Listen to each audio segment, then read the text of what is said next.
Okay, so after the review and the in-class problem, we are going to start the next section of the chapter 10, rotational kinetic energy. And we are on page 331. So in this section, we are going to define the energy, kinetic energy, in terms of rotational terms. What we know so far is the translational kinetic energy, and now since we have more than two type of kinetic energy, we need to also distinguish them. So the one that we know earlier, we're gonna use kT. That's for the translational kinetic energy, and it is in the form of 1/2 mv squared.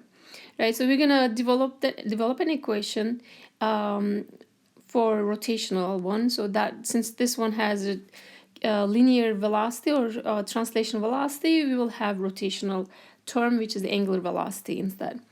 Let's see how we're gonna get that equation. Okay. Okay, so there's a conceptual practice, and I put this as a clicker question, but I want to also talk about a little bit because it builds up onto what we're going to talk later. So here we consider two cars traveling around a circular track, and one car travels on an inside track and one on an outside track. Both cars complete a lap in the same amount of time. Okay, so this is a common thing between them, and this part is important. So which car has the highest kinetic energy? So we're thinking in terms of translational case, because that's all we know right now.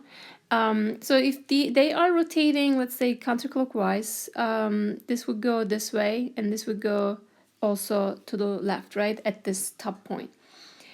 But the question is, so if I want to compare their kinetic energy, I would use 1/2 mv squared.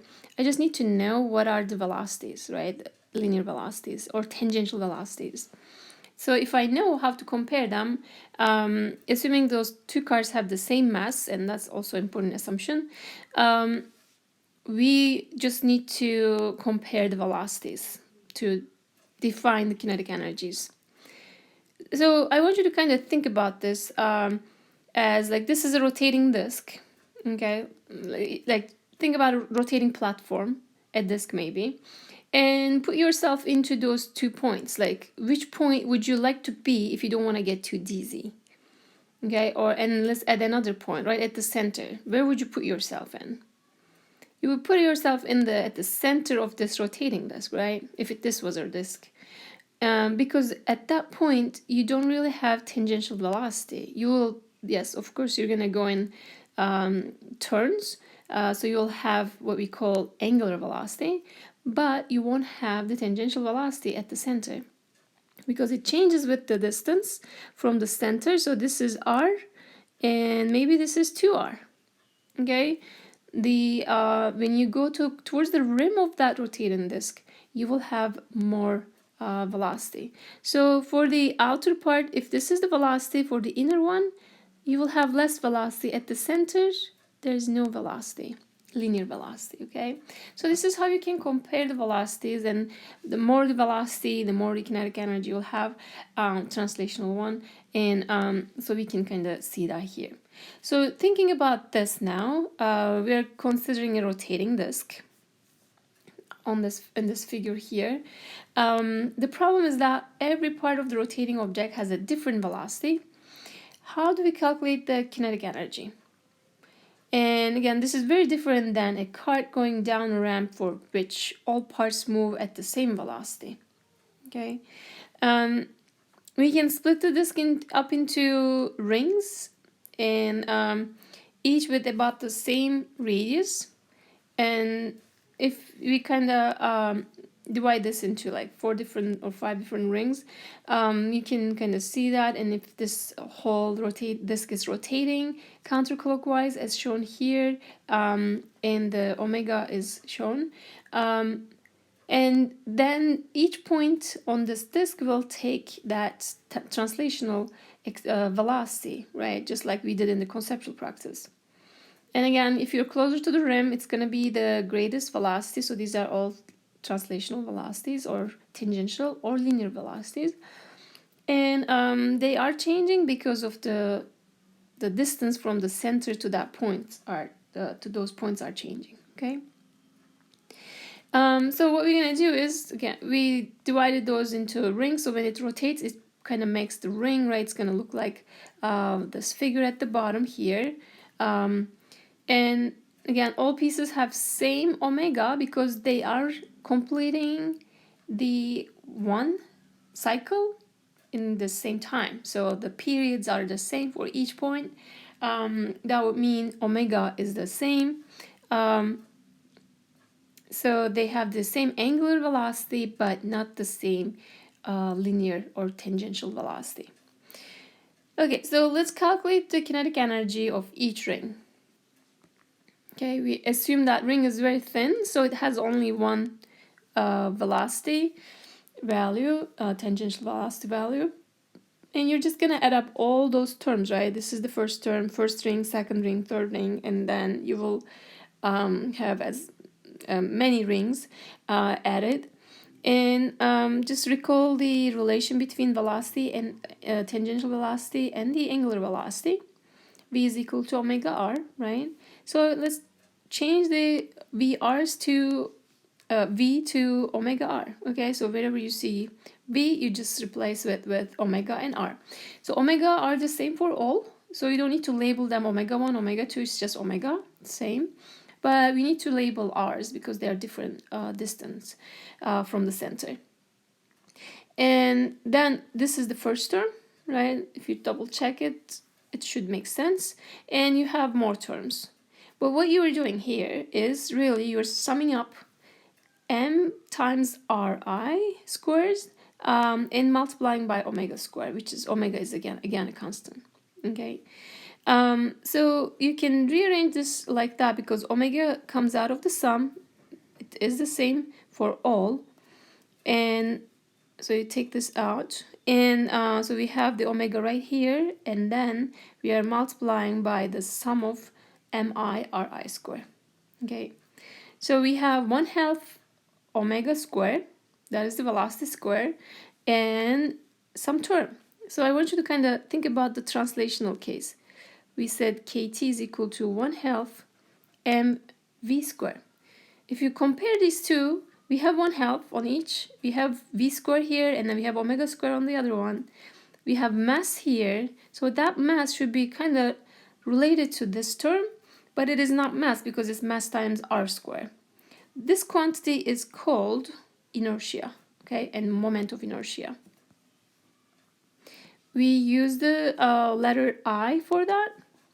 And here's the definition. So you can see that 3 lines means this is how it's defined. So inertia, or moment of inertia, because this is related to rotation, is sum of mi ri square terms multiplied together. Okay, and if you put these together, so you're going to replace that sum with the I, which is the inertia, and you're gonna get the definition of the rotational kinetic energy, and R is for the rotational, right? So that's what R is for, and we used T before for the translational, right? And comparing to linear motion, for rotating motion, we use the moment of inertia rather than the mass and the angular velocity, rather than the linear velocity. Okay, so it's really like mass goes to inertia, and we already know that linear velocity goes to omega now. So we are adding one more thing to our mapping. Mass is moment of inertia. Because what is mass, right? It is the inertia. It's like it is how much resistance you have to the change in your motion. It is this. It's similar, but we call it moment of inertia in the rotating objects because it is related to the rotation, and that moment is also related to the rotation. Units, do not try to memorize them. You already know that from the definition. So like kind of think about the definition. It's mass times r square, the distance square, right? So kilograms times meter square. And there's no special units, it's just that. So you gotta think about the equation to figure that out. And we can make I bigger, inertia bigger, moment of inertia bigger, by locating the mass farther from the pivot point. So in the linear case, this is a little different, because linear case, we had mass. Okay, if they said that card has 500 grams, that was it, right? You cannot just change it. You need to take the mass out from the system, but you can change moment of inertia and keep the mass the same.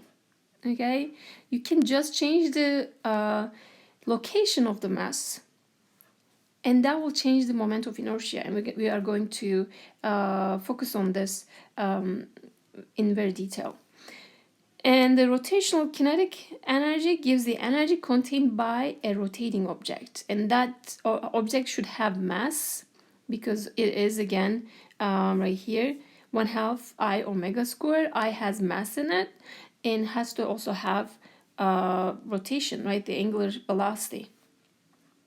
For a rotating object, K depends not only on the mass, but on how the mass is distributed. Okay, again, this is different than the linear rotation, because it was just simply mass. And most of the time, mass didn't change, so we just looked at the change in velocity that defined the change in kinetic energy. But now, maybe you're changing the distribution of the mass, but keeping the mass the same. That's going to change your inertia. What about omega? That might be changing as well. Okay, and if you look at the figure here, we have a solid disk of mass m on the left side and rotating at speed omega, and we have a flywheel and the same mass.